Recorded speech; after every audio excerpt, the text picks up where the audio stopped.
శాసనసభ సమావేశాలు ఈరోజు ఉదయం 10 గంటల 10 నిమిషాలకు ప్రారంభమయ్యాయి. సభ 10 నిమిషాలు ఆలస్యంగా ప్రారంభం కావడంపై బీఆర్ఎస్ సభ్యులు అభ్యంతరం వ్యక్తం చేశారు. ప్రతిరోజు 5-10 నిమిషాలు ఆలస్యంగా సభ ప్రారంభమవుతోందని, సమయపాలనలో అందరికీ ఆదర్శంగా ఉండాలని ఆ పార్టీ సభ్యుడు హరీష్ రావు కోరారు.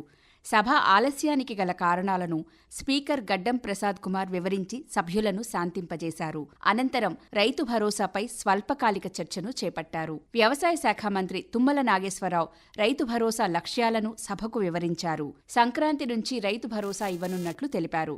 ధరణి పోర్టల్లో ఉన్న వివరాల ప్రకారం గత ప్రభుత్వం 80,453 కోట్ల రూపాయలు రైతుల ఖాతాల్లో జమ చేసిందని వెల్లడించారు. సాగు చేయని భూములకు కూడా రైతు భరోసా ఇవ్వడంతో దాదాపు 21,283 కోట్ల రూపాయలకు పైగా ప్రభుత్వ ధనం దుర్వినియోగమైందని వివరించారు. కేవలం సాగు భూములకే భరోసా అందించేందుకు మంత్రివర్గ ఉపసంఘం ఏర్పాటు చేశామని తెలిపారు.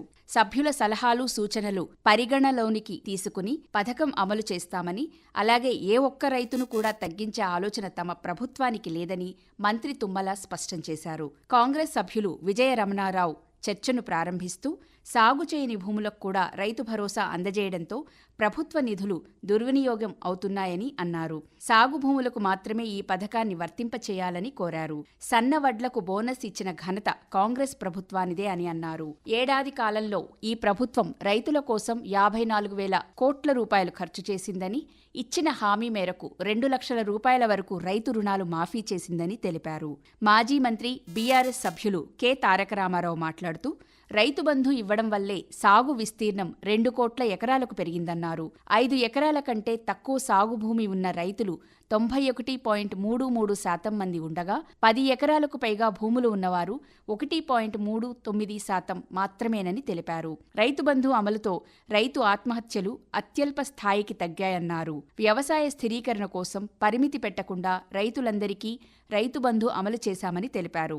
కాంగ్రెస్ అధికారంలోకి వచ్చిన తర్వాత 7,625 కోట్ల రూపాయలు మాత్రమే రైతు భరోసా ఇచ్చారన్నారు. పథకం యథావిధిగా అమలు చేయాలని కోరారు. తారక రామారావు లేవనెత్తిన పలు అంశాలపై సభలో వాదోపవాదాలు చోటు చేసుకున్నాయి. మంత్రులు తుమ్మల నాగేశ్వరరావు, కోమటిరెడ్డి వెంకటరెడ్డి, జూపల్లి కృష్ణారావు జోక్యం చేసుకుంటూ రైతు భరోసా విధి విధానాలు ఇంకా రూపొందించలేదన్నారు. సాగునీటి రంగంలో గత పాలకులు నల్లగొండ, మహబూబ్ నగర్ జిల్లాల పట్ల వివక్షతతో వ్యవహరించారని, వ్యవసాయానికి 24 గంటల విద్యుత్ సరఫరా కాలేదని తెలిపారు. తారక రామారావు తన ప్రసంగాన్ని కొనసాగిస్తూ ఉపసంఘం నివేదికను సభ ముందుంచాలన్నారు. భూములున్న ఉద్యోగులు, ఐటీ చెల్లింపుదారులు, పాన్ కార్డు ఉన్న వారికి రైతు బంధు వర్తింపుపై స్పష్టత ఇవ్వాలని ప్రభుత్వాన్ని కోరారు. మంత్రి సీతక్క చర్చ మధ్యలో జోక్యం చేసుకుంటూ గత ప్రభుత్వం కౌలు రైతులకు రైతు బంధు ఇవ్వలేదన్నారు.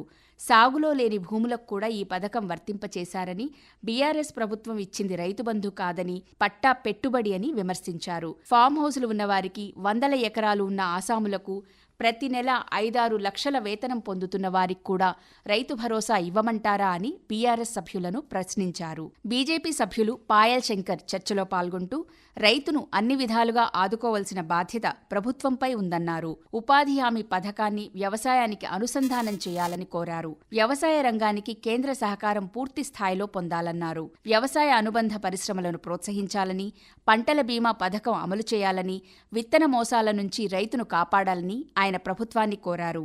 వ్యవసాయం చేస్తున్న రైతులందరికీ రైతు భరోసా వర్తింపచేయాలని సూచించారు. పంట పెట్టుబడి సహాయం అసలైన సాగుదారులకు అందాలని ముఖ్యమంత్రి రేవంత్ రెడ్డి అన్నారు. గత ప్రభుత్వంలో సాగులో లేని భూములు కలిగిన వారికి 22,606 కోట్ల రూపాయల వరకు అయాచితంగా లబ్ధి చేకూర్చారన్నారు. సాగులో లేని భూములు, రియల్ ఎస్టేట్ భూములు, క్రషర్లకు, మైనింగ్ భూములకు, రోడ్ల విస్తరణలో భూములు కోల్పోయిన యజమానులకు కూడా రైతు బంధు అందిందని విమర్శించారు. రైతులను ఆదుకునే అంశంలో ఎలాంటి అనుమానాలకు తావులేదన్నారు. దళిత, గిరిజన, బడుగు, బలహీన వర్గాలకు భూమినే నమ్ముకుని జీవనం సాగిస్తున్న సన్న, చిన్నకారు రైతులకు పెట్టుబడి సాయం అందాలని ముఖ్యమంత్రి అన్నారు. గత పాలకులు రాష్ట్రాన్ని అప్పుల కుప్పగా మార్చడంతో సంక్షేమ పథకాల అమలు, కాంగ్రెస్ పార్టీ ప్రజలకు ఇచ్చిన హామీలను అమలు జరపడంలో ఇబ్బందులు ఎదురవుతున్నాయని అన్నారు. పాత అప్పులకు వడ్డీలుగా ప్రతి నెల 1,000 కోట్లు చెల్లించవలసి వస్తుందని, గత ప్రభుత్వం దాదాపు 19 ప్రభుత్వ రంగ సంస్థల పేరుతో 1,29,283 కోట్ల రూపాయల మేర అప్పులు చేసి రిజర్వ్ బ్యాంకుకు అందజేసిన నివేదికలో మాత్రం 38,000 కోట్ల రూపాయలు మాత్రమే రుణాలు తీసుకున్నట్లు పేర్కొన్నారని చెప్పారు. బీఆర్ఎస్ నాయకులు అడుగడుగునా అభివృద్ధిని అడ్డుకుంటున్నారని విమర్శించారు. కొడంగల్ అభివృద్ధికి సైతం ఇబ్బందులు సృష్టిస్తున్నారని పేర్కొన్నారు. రాష్ట్రాభివృద్ధి కోసం ప్రభుత్వం తీసుకునే నిర్ణయాలకు నిర్మాణాత్మక సలహాలు, సూచనలతో ప్రతిపక్షాలు సహకరించాలని కోరారు. ఎంఐఎం నాయకులు అక్బరుద్దీన్ ఓవైసీ హైదరాబాద్ సంధ్యా థియేటర్ వద్ద జరిగిన తొక్కిసలాట ఘటనకు సంబంధించి లేవనెత్తిన అంశంపై ముఖ్యమంత్రి రేవంత్ రెడ్డి వివరణ ఇచ్చారు. దీనిపై పోలీసు విచారణ కొనసాగుతుందన్నారు. ఈ ఘటనలో ఒక మహిళ మృతి చెందగా మృతురాలి 9 ఏళ్ల కుమారుడు తీవ్రంగా గాయపడి కోమాలో ఉన్నాడని తెలిపారు. సంధ్యా థియేటర్ వద్దకు రావద్దని పోలీసులు చెప్పినా వినకుండా అల్లు అర్జున్ వెళ్లారని, ఈ క్రమంలో తొక్కిసలాట జరిగిందని అన్నారు.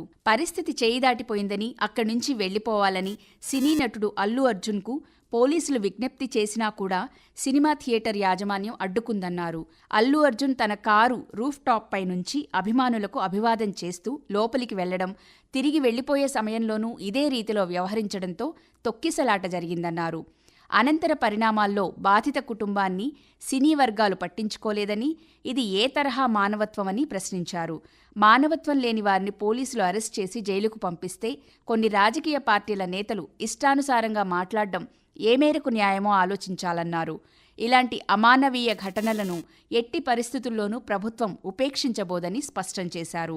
సినీ రంగానికి ప్రభుత్వం అన్ని విధాలుగా ప్రోత్సాహకాలు ఇస్తోందని ముఖ్యమంత్రి గుర్తు చేశారు. తెలంగాణ ప్రజల ప్రాణాలను కాపాడడమే ప్రభుత్వ బాధ్యత అన్నారు. బండ్ల కృష్ణమోహన్, కూనమనేని సాంబశివరావు తదితరులు రైతు భరోసాపై జరిగిన స్వల్ప వ్యవధి చర్చలో పాల్గొన్నారు. సాగు చేసే రైతులందరికీ రైతు భరోసా పథకం వర్తింపచేయాలని సభ్యులు కోరారు. సాగులో లేని భూములకు రైతు భరోసా నిధులు ఇవ్వాల్సిన అవసరం లేదన్నారు. చర్చకు మంత్రి తుమ్మల నాగేశ్వరరావు సమాధానమిచ్చారు. సాధారణ రైతాంగాన్ని దృష్టిలో ఉంచుకుని ప్రభుత్వం నిర్ణయాలు తీసుకుంటుందని చెప్పారు. రేషన్ బియ్యం దుర్వినియోగాన్ని అరికట్టడానికి సన్నధాన్యాన్ని ప్రోత్సహిస్తున్నామన్నారు. చిరుధాన్యాలను కూడా ప్రోత్సహిస్తున్నామని, ఎంఎస్పీ ధరకు కొనుగోలు చేస్తున్నామని వివరించారు. వ్యవసాయ యాంత్రీకరణపై ప్రత్యేక దృష్టి కేంద్రీకరించామని తెలిపారు. రైతు వేదికలను సద్వినియోగపరుచుకునే విధంగా కార్యక్రమాలు నిర్వహిస్తున్నామని వెల్లడించారు. దాదాపు 35% అధిక నిధులు ఈ బడ్జెట్లో వ్యవసాయ రంగానికి అదనంగా కేటాయించామన్నారు. మంత్రి సమాధానం ఇచ్చిన అనంతరం స్పీకర్ గడ్డం ప్రసాద్ కుమార్ ప్రతిపక్షాలు ఇచ్చిన వాయిదా తీర్మానాలను చర్చకు తిరస్కరిస్తున్నట్లు ప్రకటించారు. సాయంత్రం 4:10 సమయంలో సభను నిరవధికంగా వాయిదా వేస్తున్నట్లు ప్రకటించారు.